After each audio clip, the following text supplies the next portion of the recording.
wala at yi. très bien loolu moo am. alors du ñàkk loolu moom fii wax ginnaaw suba dinañu xam fu war na mujjeek gëtam bu nu dàqulee boobu la jugement alors Thioune dañuy ñëw ci kaawu kii di Ama Baldé parce que foofu daanaka ñu si bëri ñu ngi njort jëmale ko rek ci descente bi fa policiers yi def alors avant nuy ñëw ci mbir mi daanaka fee bi mi ngi door ci benn convocation bu policiers yi doon indi pour jox ko Julo di jarbat ci kii di Ama Baldé ak ki nga xam ne nag moo di Pathé ginnaaw bu nu duggee ci kër gi fekk ko ci salle bi muy tux lu yoon aaye ci biir salon bi dañ ko daal di fekk naka noonu aussi nu bëggoon ko jàpp yóbbu Ama Baldé ak Pathé daal di intervenir pour opposer wu ci boobule arrestation finalement ci nañu dem ba ki nga xam ne moo di l'adjudant chef daal di am blessure ci loxo bi bu ñu defee perquisition ci néegu ki nga xam ni moom moo di Julo daanaka 14 cornettes na fa daal di fekk ak 2 paires de ciseaux alors kaawu Ama Baldé ak kii di Pathé juridiquement lan lañ si mën a jàpp. waaw man dama liir loolu dama tiit bu ñu waxee loolu parce que ñoom yoon dafa tere loolu. loolu kenn du ko def. xam danoo xamul danoo amul conseil. wala danoo xamul daal. xëy loolu kenn du ko def. léegi dama lay wax si laa dañ ne. dafa am ñu ñuy tuddee l'autorité exercice de l'autorité publique. mooy koo xamante ne yoon moo ko defloo. ki yoon defloo ëpp na mu ñëw di def nga ne ko du fi amee soo ko defee doo ci jëlee ndam. parce que soo deful ndànk daf lay jural lu ñuy tuddee outrage. xam nga gars yi dañu naan obstruction. outrage da lay jural. outrage ak rébellion. te loolu mën a waxuma ko. daf ne paragraphe 2 du code pénal daf ne. outrage et violence envers les dépositaires de l'autorité et de la fonction de la force publique. Force publique mooy police, gendarmerie, armée, etc. Lorsqu'un ou plusieurs magistrats de l'ordre administratif ou judiciaire, lorsqu'un ou plusieurs jurés auront dans l'exercice de leurs fonctions ou à l'occasion de cet exercice quelque outrage par parole, par écrit ou dessein non rendu public tendant dans ces divers cas à inculper leur honneur ou leur délicatesse, selon qui leur aura adressé cet outrage sera puni d'un emprisonnement d'un mois à 6 à 2 ans. Si l'outrage par parole a eu lieu à l'audience d'une cour ou d'un tribunal, loolu bokkul ak ñooy. Maintenant article 195 mooy wax outrage. L'outrage fait par les gestes, par les menaces ou par envoi d'objets quelconques, dans la même intention, en visant un magistrat ou un juré, dans l'exercice ou à l'occasion de l'exercice de ses fonctions, sera puni d'1 mois à 6 mois, d'accord, d'emprisonnement. Et si l'outrage a eu lieu dans loolu beneen la. mooy tey beneen bi aussi ñu ne la. 97 96 yëpp loolu lay wax. yaa ngi dégg l'outrage fait par parole, geste, menace, écrit, dessein non rendu public à l'encontre ou encore par envoi d'objet quelconque dans la même intention et visant tout officier ministériel, tout agent de dépositaire de la force publique. yaa ngi dégg article 196 de la force publique ou tout citoyen chargé d'un ministère de service public dans l'exercice ou à l'occasion de l'exercice de ses fonctions sera puni d'un emprisonnement d'1 mois à 3 mois et d'une amende de 20 000 à 50 000 francs si ou l'une de ces deux peines. ñu ne beneen bi mooy li nga xamante ni moom mooy beneen mais beneen bi lii mooy conséquence yi takk der lii taxul leen jóg de bi ñu ñëwee lii moo leen fekk lii moo ci convocation moo leen fi indi waaw loolu beneen affaire la lii fee la xam nga gaañ nga ko. léegi naa la wax ki nga gaañ lan la yoon wax ci loolu. nga bañ mu def liggéeyam loolu mooy li ma lay wax loolu laa limal nii. mooy 1 mois 3 mois. ak amende waaw mooy ki ñëw di def liggéeyam nga ne ko du fi am. mu war a jàpp diw nga dox ci digganteem nga koy teg dënd. loolu yoon da ko tere. nga juum poñe ko. muy sol xaw ma lu mu sol nga fexe ba damm kii. buddi kii bouton bi. dagg bouton bi. nga dindi ko. ah sëñ bi nag boo demee police doo ñibbisi. bouton policier. loolu outrage la sëñ bi outrage la. outrage à agent policier boobu yeewul rek naan café jógee commissariat ñëw sa kër dañ ko sant. léegi loolu mooy ki nekk ci yoon ki nekk ci liggéeyam. léegi ñoo ko boo ko ne doo fi def sa liggéey. loolu la ñuy tuddee outrage et violence envers les dépositaires de l'autorité et de la force publique. kooku autorité moo ko sant kooku ñëwul rek ndigal lay wéyee. beneen bi mooy d'accord moom dañ koy identifier wu lu ñu tuddee force publique. tey Mansour Faye bu ñëwuloon. procureur de force publique boobu lay yónnee. pour dem jëli ko. mandat d'amener. loolu la yoon wax. léegi 294 bi mooy blessure yi. dama lay wax coup et blessure volontaire laata ñuy ñëw ci chambre indien bi. xam nga chambre ñoom délits yi ñu def délits yi xew dafa bëri tamit. yow ñu ngi lay wooye leneen nga ñëw fexe ba créer yeneen affaire. créer waat leneen. mais tamit Sénégal daal bëgg nañ coow. fii. blessure et coup volontaire d'accord. Article 294.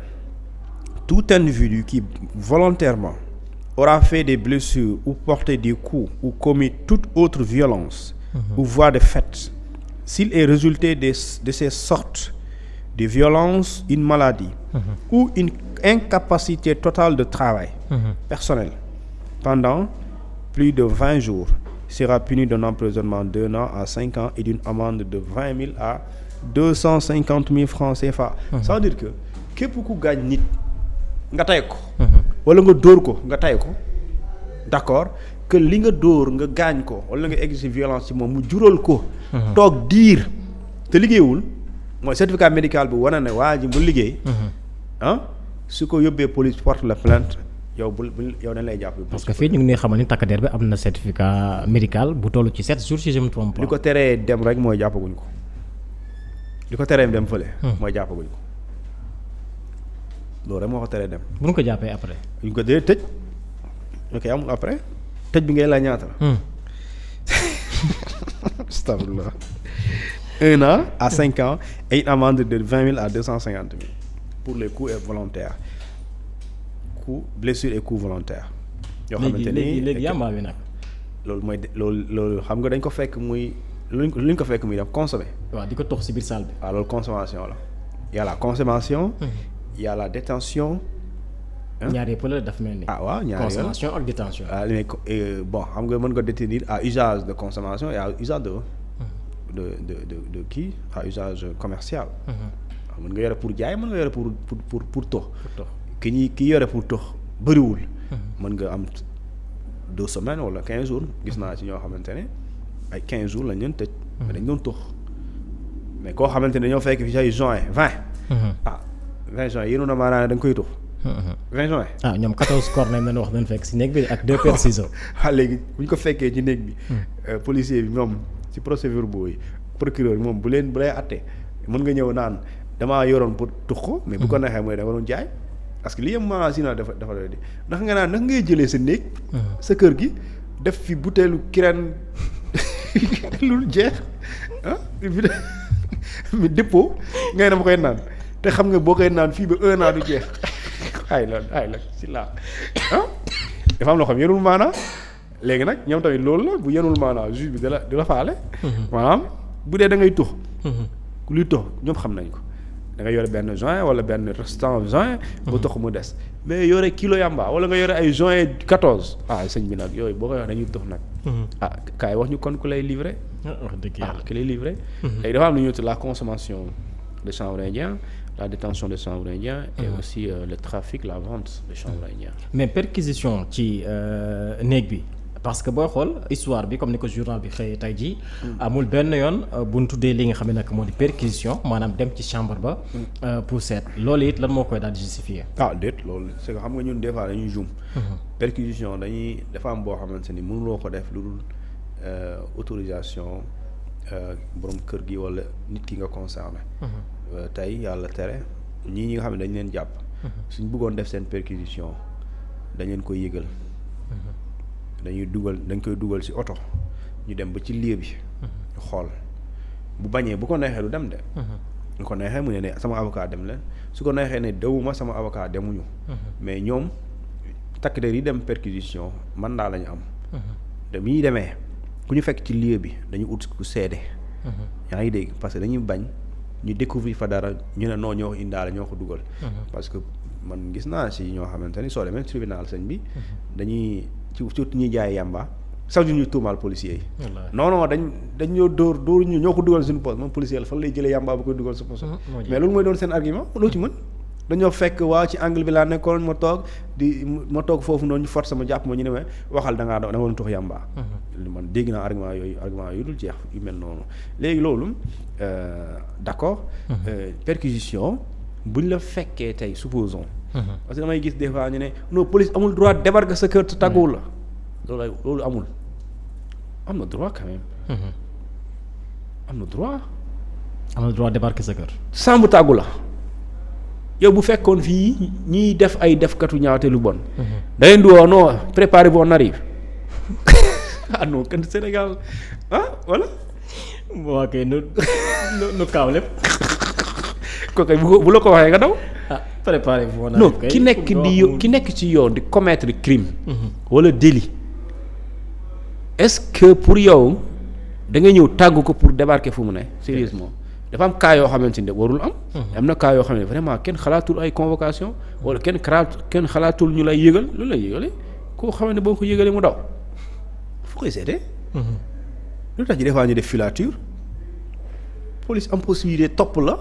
toute la journée foo dugg mu dugg fa te doo ko xam nga dugg sa kër mu ñëw photo sa kër dem sa yoon. mu ko dugg mu photo mu dem dellu est-ce que mosuñu la photo sax. nga dugg ñu ne waa ji dugg na fii. loolu yoon moo xamee. te pourtant man de kenn amul droit photo ma te tàgguwuma.